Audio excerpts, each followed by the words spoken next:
What's going on, guys? So I've got my Rizoma fairing and fender taken off of my 2018 Triumph Thuxton R, and I'm going to be taking these today to a friend of mine from my motorcycle group who does painting. I'm going to be taking it to him. He's going to be painting this the same Silver Flake, Silver Ice, whatever Triumph calls that paint that's stock on my bike. He's going to be painting it to match my tank and my tail, and so it all has that one uniform look.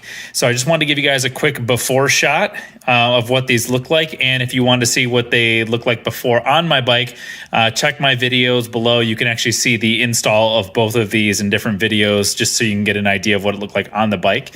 And when I bring these back, I'll do a little after shot in the same format, and I'll give you an after shot of what they look like when they're done. So let's take these over to my buddy and get them painted up.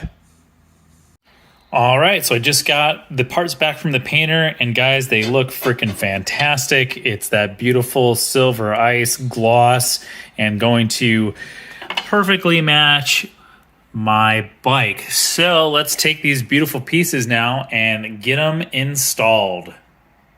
All right, so I have my newly painted fender and fairing in place, and boy, does that look pretty. The paint matches perfectly. So my painter went out and he got that silver ice stock paint that they use here on the Thuxton. So now it matches all four pieces to the bike: the tail, the tank, the fairing, and the fender. And man, does that look pretty.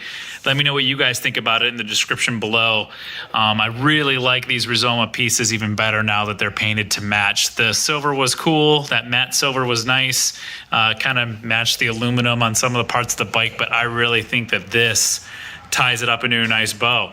So we'll call the fender project and fairing project completely done now that they've been painted and reinstalled. And if you're looking to see how I installed them, check the link in the description below or search in my previous videos and you can see the two installation projects for both of those parts. But man, I am so happy with this. Can't wait to get on the road.